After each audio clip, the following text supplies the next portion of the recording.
Dentro de mi lectura, en la disciplina que me puse, es que yo llego al trabajo y leo los versículos que corresponden al día. Y cuando abro la Biblia aquí en mi computador, le digo al Señor que ministre mi corazón en las palabras que voy a leer. Y el Señor me mostró justo estos versículos que hemos debido leerlos esta semana, estos días, que están en el libro de Jueces, y me llamó mucho la atención. Y el Señor puso eso en mi corazón, como me entusiasmó para compartirlo, me entusiasmó para que nos demos cuenta de muchas cosas que el Señor hace en nuestras vidas, y hay veces no las entendemos. Hay veces no las entendemos porque sufrimos en las circunstancias, sufrimos porque hay muchos ajetreos en las diferentes áreas de nuestra vida, ¿verdad? Área económica, nuestros hijos, nuestro trabajo, la política, los bloqueos, las protestas, y nos distraen. Y el Señor puso esto y les quiero compartir esta noche, de verdad. Les quiero compartir esta noche que yo lo titulé El Imperio Contraataca. ¿Les suena? El imperio, quienes son sinófilos, creo que se les llama así, pero no es necesario ser sinófilos para haber asistido a aquella serie de películas de Star Wars, ¿verdad? De la Guerra de las Galaxias en español, y entre una de ellas hay una que titula El Imperio Contraataca, y es justamente el imperio del mal ahí con Darth Vader, ¿no? Que ataca a la rebelión, a los guerrilleros. Y bueno, aquí el imperio contraataca porque estamos también viviendo dentro de un imperio del mal, ¿verdad? Nos damos cuenta de lo que nos pasa alrededor, donde todo lo bueno es malo y lo malo es bueno. Entonces, y el imperio contraataca. Entonces yo quiero que empecemos, mis hermanos, con este versículo, porque el Señor va a ir ministrando. He elegido unos versículos que los subrayé en mi Biblia, los marqué, ahí les puse un highlight, y quiero que leamos Jueces, el libro de Jueces, capítulo 2, verso 10, y dice así, algo muy importante, y el Señor, estoy seguro, va a ministrar a nuestro corazón y nos va a enseñar. Dice así: después de que murieron todos los de esa generación, creció otra que no conocía al Señor ni recordaba las cosas poderosas que Él había hecho por Israel. Mis hermanos, el libro de Jueces habla de los jueces que tuvo el pueblo de Israel después de conquistar la tierra prometida, y después de que Abraham murió antes de cruzar el Jordán, y de que Josué murió después de guerrear y conquistar la tierra prometida. Así fue. Moisés, Moisés, Josué, y Josué de viejito en el libro anterior, ¿verdad? En el libro anterior de Jueces es Josué, y ahí vimos que muere Josué. Y luego el pueblo de Israel quedó sin un líder después de Josué. Entonces, y ya con la tierra conquistada, ya habían conquistado la mayoría, y ahí eso es lo que vamos a aprender. Y entonces, mis hermanos, hubo una generación de personas que salió de Egipto, y por esa incredulidad en el caminar del desierto, que deberían haber llegado a la tierra prometida en máximo 2 semanas, por esa terquedad del pueblo, no creen que tienen la posibilidad o el poderío para conquistar aquellos gigantes, ¿no? Aquellos hijos de Anac que medían 3 metros. Goliat era descendiente de ellos, y pues las ciudades eran fortificadas. Los muros de Jericó eran muy famosos en esa época porque tenían unas dimensiones enormes que eran infranqueables en una batalla. Pero Dios mostró toda una serie de poderes, de milagros, desde que mostró cada una de las plagas en Egipto, ¿no es verdad? Y las conocemos. Hemos visto las muestras de Dios en el caminar del desierto de 40 años y una serie de milagros que Dios hacía con su pueblo, ¿cierto? Y luego le da el mando a Josué después que muere Moisés, y lo mismo, o sea, unas guerras impecables, ¿no? Y cuando desobedecían a Dios, perdieron una, ¿no? Desobedecieron cuando iban a atacar a Jai, estoy poniendo la H como J, Jai, y pierden esa batalla y se preguntan ¿qué pasó, Señor? Y bueno, también saben por qué perdieron, pero al final conquistan. Mis hermanos, cuando salió aquella generación de Egipto, esa generación murió antes de pasar el Jordán y conquistar la tierra prometida, porque Dios no permitió que esa generación pasase, sino de que todos murieron excepto Josué y Caleb. ¿No es verdad? Hay mucho detalle de eso.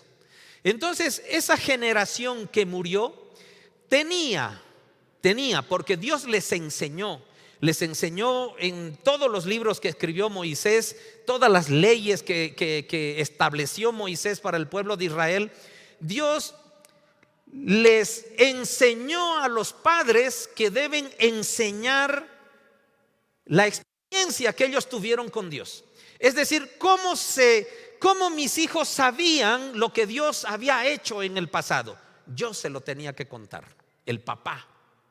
Entonces, lo que Dios había hecho, las proezas, los milagros, aquel mar rojo abierto, todo lo que nosotros sabemos, era responsabilidad de los padres de pasar a los hijos, ¿verdad? ¿Se acuerdan? Muchos versículos que tenemos que poner versos bíblicos en los muros, que cuando andes con tu hijo de día y de noche hables de Dios, al acostarse, al levantarse, ¿verdad? Conocemos todo eso. Entonces, mis hermanos, muere esa generación en el desierto, y la nueva generación que nace en el desierto es la que va a conquistar la tierra prometida. Inclusive pasan el Jordán, ¿no es verdad? Antes de pasar el Jordán son circuncidados, porque toda esa generación no fue circuncidada en el desierto, y se preparan para conquistar. ¿Cuál es el mensaje, mis queridos, acá? Después de que murieron todos los de esa generación, creció otra que no conocía al Señor ni recordaba las cosas poderosas que Él había hecho por Israel. Mis hermanos, el mensaje para ti y para mí esta noche, empezando con este versículo, es de que nosotros, los papás, debemos ser transmisores ¿de qué? De las cosas poderosas que Dios hace en nuestras vidas. Tenemos una responsabilidad grande con nuestros hijos. Muchos papás hablan, he escuchado decir: no, a mis hijos no les hablo de religión, le llama así, no les hablo de religión hasta que sean grandes. Error absoluto, mis hermanos. ¿Por qué? Porque eso no es lo que dice Dios. Eso no es lo que quiere Dios. Dios quiere que enseñemos a nuestros hijos el testimonio que nosotros tenemos, la palabra que nosotros hemos aprendido desde que son niños. Porque también conocemos aquel verso, ¿verdad?, de que enseña al niño en su camino, y aún de anciano, de mayor, no se apartará de él. Entonces, la enseñanza de los padres a los hijos tiene que ser de manera permanente desde que nacen. Quizá no le podemos predicar a un niño de 1 año, ¿verdad?, ni qué decir menor que eso, pero podemos hacerle escuchar alabanzas, podemos enseñarle a hacer aplaudir, ¿verdad? Y vamos introduciendo la palabra. Y lo más importante, mis hermanos, yo estoy seguro que tú tienes testimonios que tú mismo has vivido del poder de Dios sobre tu vida. Tienes que compartir, porque aquí dice que hubo una generación que no fue enseñada. Y no nos preguntaremos quizás hoy, mis hermanos, que la situación del mundo no está así porque los padres no hemos enseñado a nuestros hijos las cosas de Dios. Yo creo que sí. Que gran parte de la responsabilidad de que nuestros hijos, de que esta generación no conozca a Dios o elija equivocarse en los pasos que da en su vida, es una gran responsabilidad de nosotros los padres, porque nosotros hemos hecho crecer una generación a la cual no les hemos enseñado el testimonio poderoso que Dios tiene en nuestras vidas. Entonces, mis hermanos, yo creo que como congregación, como comunidad, estamos haciendo todo el esfuerzo para que todos acá tengamos las herramientas necesarias para que esto no ocurra, ¿verdad? Si tú tienes un hijo de la edad que tengas y necesitas material para que a esa generación le enseñemos las cosas poderosas que Él ha hecho en nuestras vidas, querido hermano, querida hermana, avísame, avisa a la pastora, porque tenemos material para todos. Y es nuestra responsabilidad, porque no nos podemos permitir tener una generación que crezca sin conocer al Señor. ¿Se dan cuenta? Es algo fundamental, mis hermanos. Es algo preponderante. Quizás tus hijos ya son mayores. Los nuestros, el menor tiene 22 años. Son mayores. Pero ¿por qué es válida esta enseñanza para esos jóvenes ahora? Porque también un día tendrán hijos y ellos deben aprender que la generación que ellos críen tienen que conocer el gran poder que Dios manifestó en tu vida. Y le tienes que contar las historias del Antiguo Testamento, que aquí están como una ilustración de ejemplo para ti y para mí. Todo lo que le pasa al pueblo de Israel, ponle un nombre, ponle Aleida, ponle Violeta, ponle Camila, ponle Gonzalo, ponle ese nombre. Israel eres tú, soy yo, ¿verdad? Entonces, mis hermanos, tenemos que tomar atención, porque esta palabra es muy linda, es muy interesante, es de mucha enseñanza. Dice Jueces 2:20, pero escuchen lo que va pasando. Solo estábamos en el capítulo 2 aquí de Jueces, capítulo 2, verso 20. Dice así: por eso, o sea, porque gran consecuencia fue de que los padres no enseñaron a los hijos que criaron con los grandes poderes del Señor. Es que por eso el Señor dice, escuchen esto, el Señor ardió de enojo contra Israel y dijo: ya que este pueblo ha violado mi pacto. ¿Cuál era el pacto? Enseñar lo que Dios nos había establecido en su palabra. Todo lo que Moisés le enseñó en esa época, queridos, es lo que significaba el pacto de Dios. Y Josué, cuando llega a la tierra prometida, tenía tablas, hasta dice la palabra tablas en hierro, con la palabra, con todas las leyes, cuando se reunía todo el pueblo y las leía desde el inicio hasta el final, para que el pueblo no se olvide de las leyes de Dios y del pacto que Dios había hecho con su pueblo.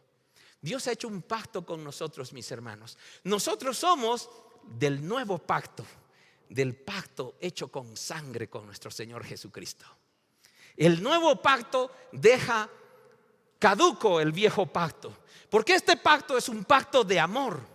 Pero no quiere decir que porque es un pacto de amor no debemos cumplirlo, sino más bien debemos hacerlo porque amamos a Jesucristo, ¿verdad? Por eso el Señor dice: ¿te suena a ti de que desobedecemos a Dios? Quizá te puedes identificar con que rompes el pacto con Dios. ¿Cuántas promesas hacemos, mis hermanos? ¿Cuántas promesas le hemos hecho a Dios y no las hemos cumplido? Aquí mismo dice: si vas a hablar una promesa que no vas a cumplir, es mejor que no la digas, porque si la dices, la voy a tomar en cuenta, dice Dios. El Señor ardió de enojo contra Israel y dijo: ya que este pueblo ha violado mi pacto que hice con sus antepasados y no ha hecho caso a mis mandatos, ya no expulsaré a las naciones que Josué dejó sin conquistar cuando murió. Verso 22. Lo hice, escuchen las razones. ¿Estás viviendo quizás una circunstancia difícil, mi hermano? Este es el ejemplo de lo que vivimos. A veces nosotros rompemos el pacto con Dios. A veces nosotros somos solo hijos de Dios de culto, nada más. Yo no sé, seguramente ayer has leído una porción bíblica, te has hincado a orar, ¿verdad? Has entrado en una meditación. Justo hasta los devocionales están invitando a que tengamos 7 objetivos en un año nuevo que queremos empezar en marzo, ¿no es verdad? Estoy seguro que los lees y los escuchas, los devocionales, ¿no es verdad? Entonces, todo es una invitación, mis hermanos, a que nos mantengamos en ese pacto. Pero no lo cumplimos, no lo hacemos. Y Dios muestra un carácter en el que no le gusta que seamos incumplidos con su pacto. Él ardió en ira, dice Dios, porque su pueblo no cumplió el pacto. ¿Se dan cuenta? Y Dios dice: este pueblo ha roto mi pacto. Este pueblo ha venido y yo tenía que entregárselo todo en las manos. Josué hablaba con Dios y le decía: Señor, tenemos que ir a Jericó, te lo entregaré en las manos. Señor, tenemos que ir a Jai, te lo entregaré en las manos. Señor, tenemos que ir contra los jebuseos, te lo entregaré en las manos. Y a todos los pueblos se lo entregaba en las manos. Y luego Dios dice: han roto mi pacto. ¿Cuántas promesas hemos roto con Dios, mis hermanos? Y Dios puede expresarnos hoy esta noche: has roto mi pacto. Y escuchen, vivimos circunstancias complicadas, ¿verdad? Por esa razón el Señor dejó esas naciones donde estaban. No las expulsó de inmediato, ni permitió que Josué las conquistara todas. Es decir, Dios en su control, en su potestad, en su voluntad, mis hermanos, permite que los pueblos enemigos vivan al lado nuestro, para generarnos circunstancias que quizás no nos gustan, pero hemos roto su pacto. Porque si ustedes terminaron de leer el libro de Josué, el libro de Josué dice: si tú cumples mi pacto, todo te irá bien, mi bendición estará contigo, mi diestra poderosa irá delante de ti. Y Él no es hombre para que mienta, ¿verdad? Entonces, mis hermanos, hay un propósito de por qué vivimos circunstancias difíciles. Hay un propósito de por qué tenemos enemigos alrededor que nos tientan, que nos hacen difícil el camino. Hay un propósito de Dios. Hay un propósito, mis hermanos, y está en el control de Dios. Y hay veces nosotros creemos que las circunstancias que vivimos: Señor, te olvidaste de mí. No, Él nos dice: hemos roto el pacto y yo estoy dejando naciones enemigas porque no has cumplido conmigo, ¿verdad? Vámonos a Jueces 3, versos 1 y 2. Y dice en el capítulo 3 de Jueces: el Señor dejó a ciertas naciones en la tierra para poner a prueba a los israelitas que no habían conocido. Escuchen, en todo ese afán de que: Señor, sí, soy un irresponsable, indisciplinado, hablé por demás o hablé lo correcto pero no lo cumplo, todo eso. Escuchen ese propósito de Dios, además para cada uno de nosotros. El Señor dejó a ciertas naciones en la tierra para poner a prueba a los israelitas que no habían conocido las guerras de Canaán. Lo hizo, escuchen esa razón, Lo hizo para enseñar a pelear en la guerra a las generaciones de israelitas que no tenían experiencia en el campo de batalla. Querido, o no que cuando te llega una situación difícil vamos de rodillas y comenzamos a luchar. ¿Por qué? Porque el Señor tiene un propósito contigo y conmigo. Nos quiere enseñar a luchar, a pelear, a guerrear espiritualmente con aquellos pueblos enemigos que Él permitió que queden a nuestro lado, pero Él está en el control. ¿Por qué intercedemos? ¿Por qué tenemos esas guerras espirituales? ¿Por qué vamos a los pies del Señor? Y es de maravillosa esta palabra, mis hermanos, porque a pesar de que en ese enojo del Señor hacia nosotros irresponsables, Él tiene un propósito de amor contigo y conmigo. Qué maravilloso, ¿verdad? Porque Él nos dice, dejó para ponernos a prueba. Hay un propósito de prueba en tu vida. Él está mirando en las circunstancias difíciles que pasas, que aquellos enemigos que dejó Dios, que permitió Dios, te ataquen. Él te está mirando porque estamos a prueba. Porque no hemos conocido la guerra. Y dice, lo hizo para enseñarnos a pelear la guerra a las generaciones que no tenemos experiencia en el campo de batalla. Queridos, ¿qué está haciendo el Señor? Nos está preparando para ser aquellos soldados de guerra, que vayamos a orar, que vayamos a interceder. Y justo esta palabra viene que nunca yo la pensé relacionar, pero ¿qué es? Hay un propósito en la lucha espiritual. El Señor nos quiere hacer grupo SWAT de élite, porque nunca nos enseñaron a pelear, ¿verdad? Vamos al siguiente verso, Jueces 3:4, del 4 al 6. Dice así: el Señor dejó a estos pueblos con el fin de poner a prueba a los israelitas para ver. ¿Saben que 3 veces en este libro se repite que el Señor dejó a estos pueblos?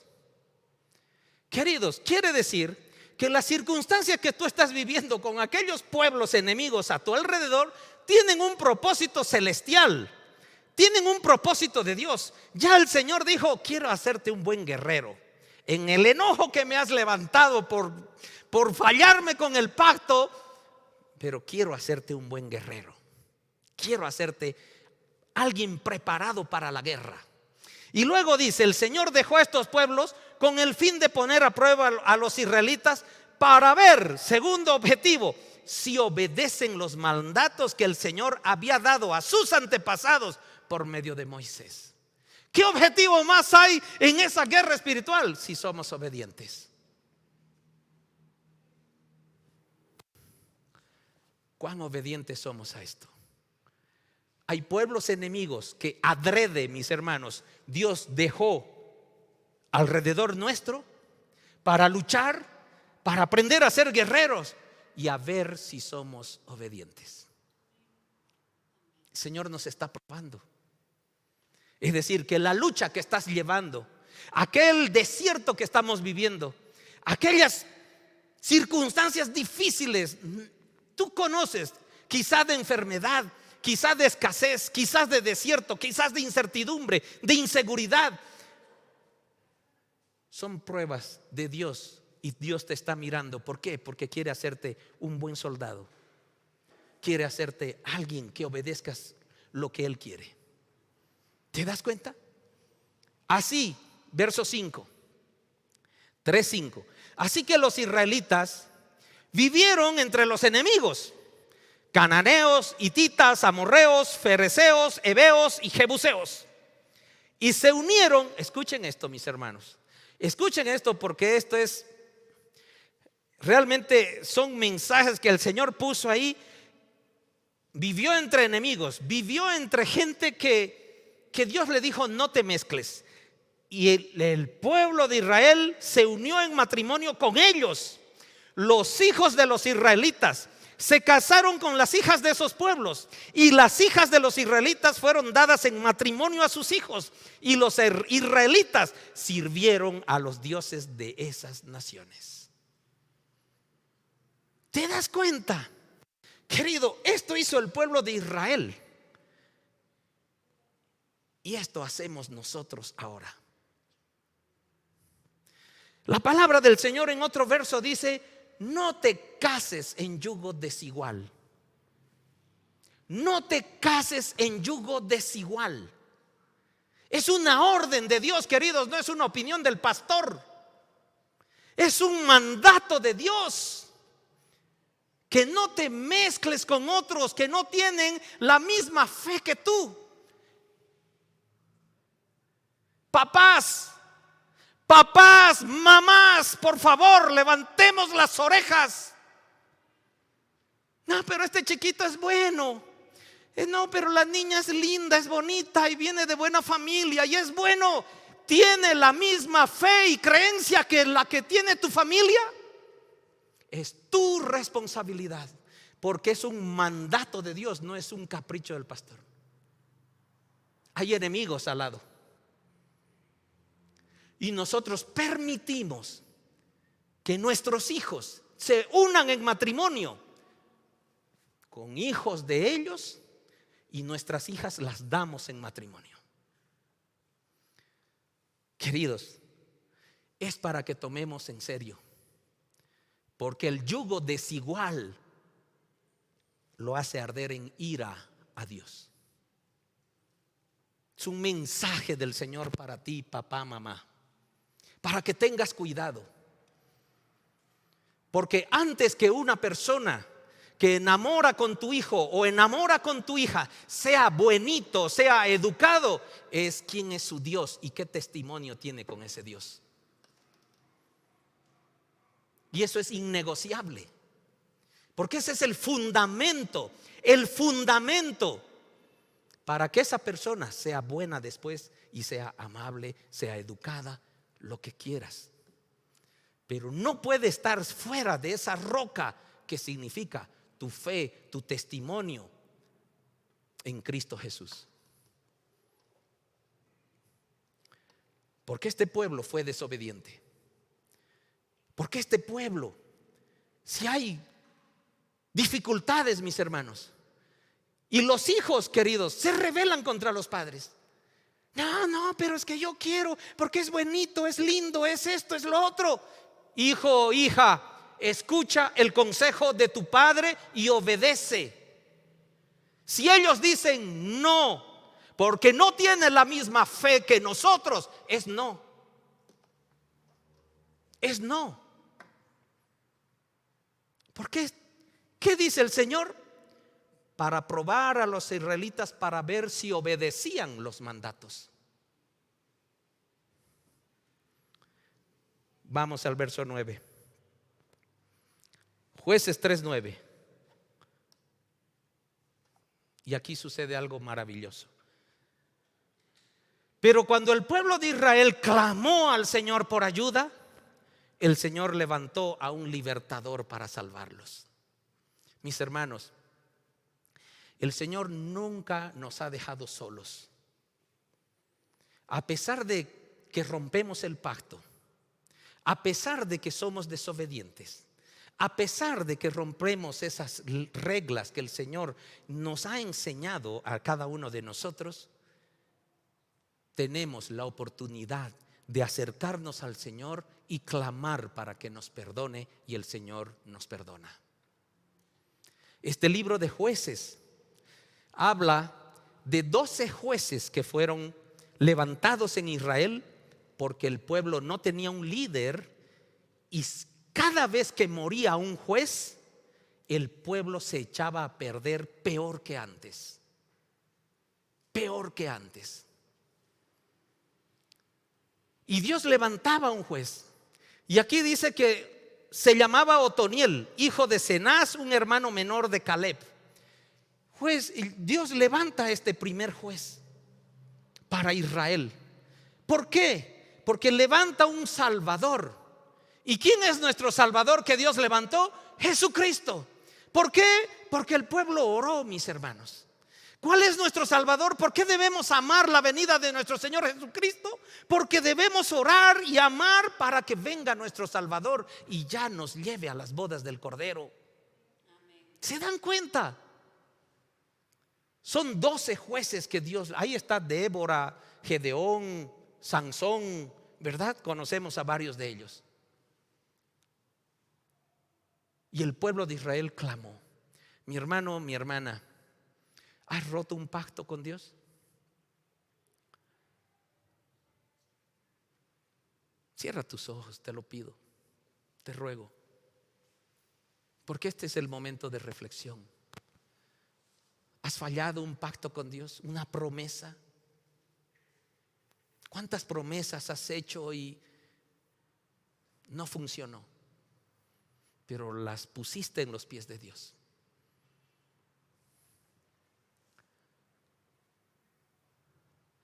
Dice la palabra, cuando el pueblo de Israel clamó al Señor por ayuda, el Señor levantó a un libertador. ¿Has sido desobediente? ¿Has sido desobediente? ¿Cómo está tu relación con Dios? ¿Cómo están tus hijos? ¿Están siendo enseñados? ¿Compartes la palabra con ellos?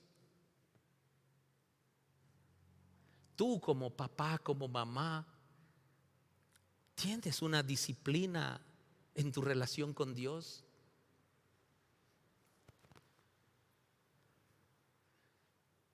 ¿Cómo fue tu día del jueves con respecto a Dios? ¿Cómo fue ese día? Acuérdate. ¿Qué tiempo le entregaste a Dios?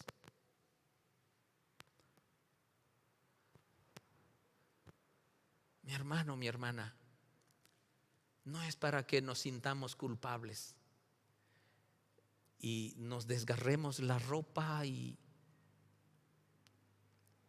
entremos en desesperación. Dice el Señor que solo necesita que clamemos a Él. Y Él escucha a su pueblo. Clamar a Él quiere decir pedir perdón, humillarse en su presencia, porque Él enviará a un Salvador.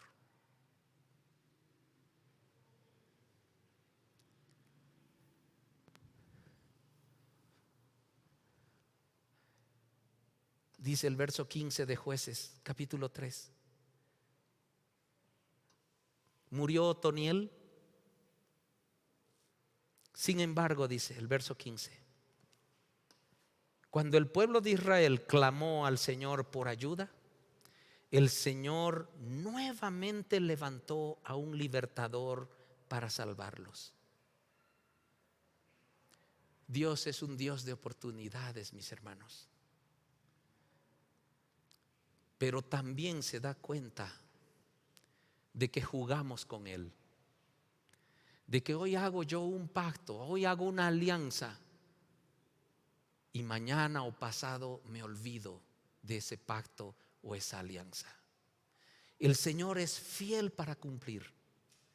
Clama a mí y yo te responderé. El pueblo de Israel clamó y el Señor envió otro Salvador, porque Otoniel había muerto. Y ahora es el turno de Ahod. Mis hermanos, el mensaje de esta noche es que el imperio contraataca. Hay veces creemos que ya podemos andar a discreción, sueltos,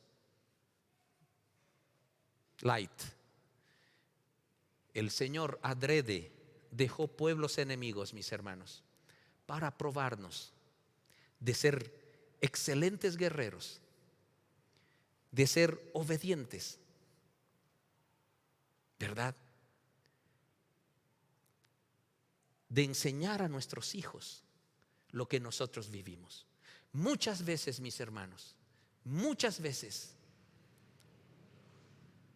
cuando Más bien, quiero poner en tus manos un ejercicio excelente de fe. Si tu hijo, tu hija te pide algo, ora para ver cuándo Dios lo provee. Ora con él. Quizás no estás en las posibilidades de darle lo que te está pidiendo. Pero si te involucras con tu hijo, con tu hija a orar por ese objetivo, querido, vas a ver milagros suceder en tu familia. Y tu hijo va a ser testigo vivo del poder de Dios sobre la vida de tu familia. Y cuando él de grande esté en una dificultad o quiera algo, ya va a saber qué hacer. Va a orar porque tuvo el testimonio, tuvo la experiencia con su padre, con su madre, con su familia, de que oraron y consiguieron muchas cosas. Enseñemos a nuestros hijos. Nuestros hijos crecen rápido, mis hermanos.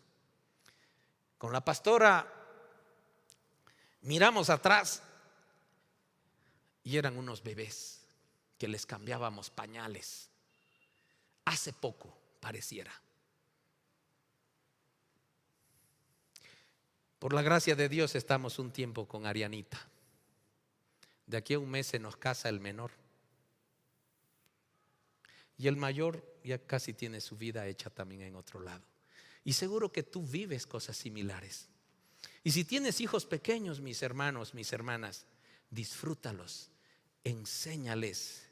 Antes que sepan sumar y restar, ellos deben saber quién es este Dios que rige tu vida.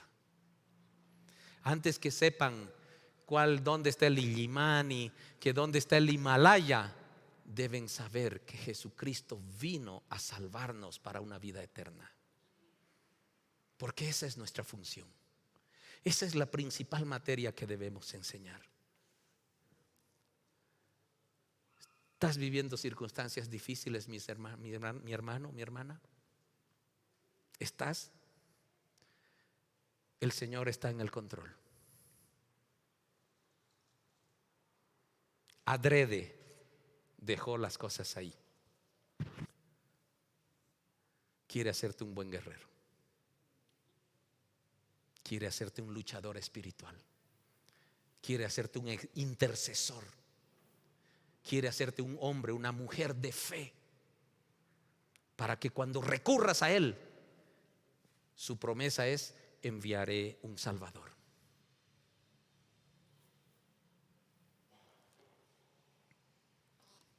Lo tengo aquí.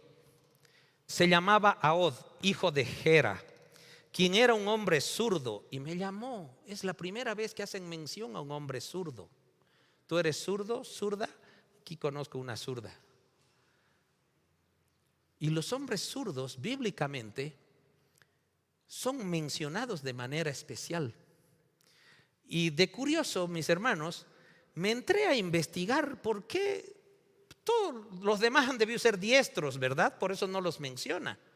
Pero dice Ahod, pero este era zurdo. ¿Y por qué, Señor, nos muestras que este es zurdo? El zurdo, a los ojos de Dios, tiene una habilidad especial. Escuchen lo que dice Jueces 20:16. Habla de los zurdos. Escuchen, entre las tropas selectas de Benjamín habían 700 hombres zurdos, capaces de tirar una piedra con la honda y acertar en un cabello sin errar el blanco. Eso hacía un zurdo. Era un batallón de francotiradores, queridos, con honda. Donde ponían el ojo iba la piedra. ¿Se dan cuenta que los zurdos, nos muestra la Biblia, que son habilidosos? Es un escuadrón de élite, mis hermanos, del ejército de Israel. Solo zurdos. Cosa que aprendemos hasta en la palabra del Señor, mis hermanos, como curiosidad nada más. Así que eres zurdo, quizás estás en el escuadrón de élite de Dios, para predicar, para interceder, para hablar con el Señor, para ser un soldado que tira una piedra y acierta a un cabello sin errar. ¿Qué te parece? Dale un aplauso al zurdo. ¿Verdad? Mis hermanos, esa es la palabra de hoy, revelada ahí en los versículos de esta semana, en las que creo que fue importante porque hay grandes revelaciones del Señor por las circunstancias que vivimos, ¿verdad? A veces creemos que los enemigos que están a nuestro alrededor, Dios perdió el control. Es adrede, mis hermanos. Es adrede. Pero hay un propósito celestial en eso. Amén.